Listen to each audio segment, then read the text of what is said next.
Hello friends, welcome to our channel. மழைக்காலங்களில் நம்மளுடைய detergent powder ready பண்ணி வச்சது கொஞ்சம் ஃப்ரீ ஃப்ளோவாக இருக்காது. ஒன்றோட ஒன்று சேர்ந்து கொஞ்சம் கட்டி ஆயிக்கிறோம். அது மட்டும் இல்லை, நீர் கசிவு வரும். இந்த மாதிரியான ப்ராப்ளம்ஸ் இல்லாமல் ரெகுலராகவே ஃப்ரீ ஃப்ளோவாக எப்படி நம்ம டிட்டர்ஜென்ட் பவுடர் தயாரிக்கலாம்னு சொல்லிட்டு இந்த வீடியோவில் பார்க்கலாம்.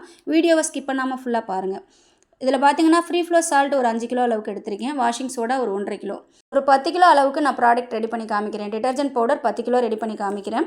இதில் வந்து பார்த்தீங்கன்னா வாஷிங் சோடா கொஞ்சம் கம்மியாக தான் எடுத்திருக்கேன். என்ன காரணம் அப்படின்னா, நெக்ஸ்ட் வந்து கால்சியம் கார்பனேட் ஒரு 2 கிலோ அளவுக்கு எடுக்கிறோம். ஸோ கால்சியம் கார்பனேட்லேயும் க்ளீனிங் பவர் இருக்குது அப்படிங்கிறதுனால வாஷிங் சோடாவோட அளவை கொஞ்சம் கம்மி பண்ணிக்கிட்டேன். லோ பட்ஜெட்டில் வந்து நிறைய பேர் வந்து ஃபார்முலா கேட்டாங்க. ஸோ அதுக்கான ஃபார்முலா தான் இது.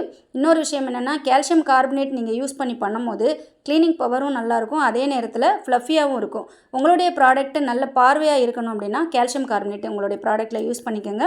ஃப்ரீ ஃப்ளோவாகவும் இருக்கும் உங்களுடைய ப்ராடக்ட்டு, அதே நேரத்தில் உங்களுக்கு நல்ல ஃப்ளஃபியாகவும் காமிக்கும். ஸோ அடுத்து ஸ்லரி ஊற்றிருக்கேன். 1 கிலோ அளவுக்கு டிபிஎல் ஸ்லரி யூஸ் பண்ணிக்கோங்க. 90% லேப்ஸாக இருக்கிற மாதிரி பார்த்துக்கோங்க. லோ பட்ஜெட் அப்படிங்கிறதுனால தான் நான் கால்சியம் கார்பனேட் 2 கிலோ எடுத்திருக்கேன்.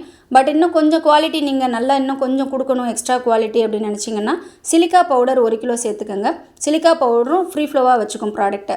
ஸோ சிலிக்கா பவுடர் 1 கிலோவும் கால்சியம் கார்பனேட் 1 கிலோவும் 2 கிலோ கால்சியம் கார்பனேட்டுக்கு பொதுவாக 1 கிலோ மட்டும் சேர்த்துக்கோங்க. ஸோ அதுவும் நல்லாயிருக்கும் குவாலிட்டி. அடுத்து பார்த்திங்கன்னா நம்ம டிஎஸ்பி அதில் ஒரு 1/2 கிலோ அளவுக்கு சேர்த்துக்கலாம். ட்ரைசோடியம் பாஸ்பேட் பார்த்திங்கன்னா துணிகளில் இருக்கக்கூடிய விடாப்பிடியான கரைகளை எடுத்து கொடுக்க நம்ம யூஸ் பண்ணிக்கிறோம். ஸோ ஜஸ்ட் மிக்ஸ் பண்ணிக்கோங்க. சின்ன சின்ன கட்டிகள் கைகளில் வந்து மிக்ஸ் பண்ணுறவங்க சின்ன சின்ன கட்டிகளை அப்பப்போ உடச்சி விட்டுக்குங்க. நல்லா மிக்ஸ் ஆயிரும். அடுத்து பார்த்திங்கன்னா கலர் கிரானுவல் பார்த்திங்கன்னா ஒரு 300 கிராம் அளவுக்கு நான் எடுத்திருக்கேன். கிரானுவலை பொறுத்த வரைக்கும் எந்த விதமான குவாலிட்டியும் கிடையாது அதில்.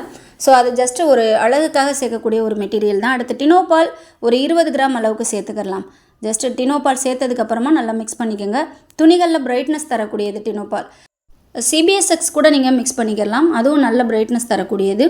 ஸோ உங்களுடைய டிட்டர்ஜென்ட் பவுடர் நல்ல பிரைட்னஸாக வரும் கால்சியம் கார்பனேட் யூஸ் பண்ணியிருக்கிறதுனால. அடுத்து பர்ஃப்யூம் ஒரு 100 கிராம் அளவுக்கு சேர்த்துருக்கேன்.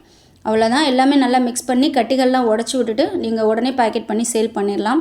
ஸோ டிட்டர்ஜென்ட் பவுடர்லாம் நிறைய நாட்கள் வச்சுருக்கணும்னு அவசியம் இல்லை. நீங்கள் உடனே ரெடி பண்ண உடனே சேல் பண்ணிடலாம். நல்ல பிரைட்னஸ் கிடைக்கும், நல்ல ஃப்ரீ ஃப்ளோவாகவும் இருக்கும். ஸோ மழை நேரங்களில் எப்போவுமே சால்ட் கண்டென்ட் கொஞ்சம் கம்மியாக கொடுத்து ப்ராடக்ட் ரெடி பண்ணுங்கள். அப்படி இல்லைன்னா இந்த மெத்தடை ஃபாலோ பண்ணுங்கள். தேங்க்யூ.